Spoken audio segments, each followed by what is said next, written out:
Hi friends, welcome to my channel. ఈరోజు Rakhi DIY 7 first thread తీసుకొని దాన్ని ముడి వేసేసుకొని ప్లాస్టర్తో స్టిక్ చేసేసుకున్నాను రాకుండా. నా దగ్గర బీడ్స్ ఉన్నాయి సిల్వర్ కలరు. ఏ బీడ్స్ అయినా పర్వాలేదు, కలర్స్ అయినా పర్వాలేదు, చిన్న బీడ్స్ అయినా పర్లేదు. ఆ ఒక 7 అలా ఎక్కించేసుకున్నాను ఒకేసారి.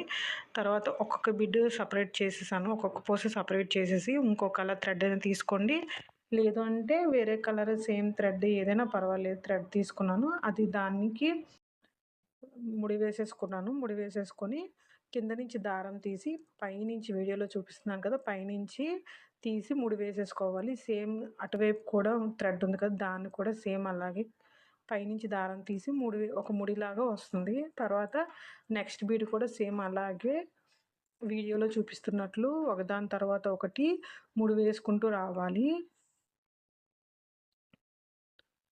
సెకండ్ బీడ్ కూడా సేమ్ అలాగే చూసారా వీడియోలో చూపిస్తున్నట్లు కింద నుంచి దారం తీస్తూ పైనుంచి మళ్ళీ దారం తీసి లోపల నుంచి తీయాలన్నమాట దారాన్ని.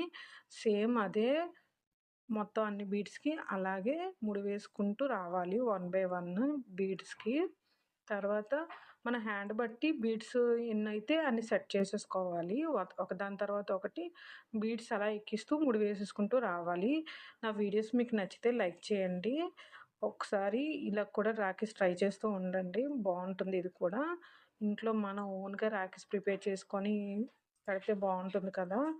సేమ్ ఇలాగే అన్ని బీడ్స్ 1 by 1 ఇలాగే ముడి వేసుకుంటూ రావాలి. తర్వాత లాస్ట్కి వచ్చేసరికి బీడ్స్ కాదు మరి కిందకి రాకుండా ముడి వేసేసుకోవాలి. నార్మల్గా ముడి వేసేసుకుంటే సరిపోతుంది. అంతేనండి, సింపుల్గా రాఖీ రెడీ అయిపోయినట్లే. ఈజీగా ఇంట్లోనే ప్రిపేర్ చేసుకోవచ్చు రాఖీస్. ఇలాంటి DIYs రాఖీస్ మీద రోజుకు ఒక వీడియో పోస్ట్ చేస్తూ ఉంటాను.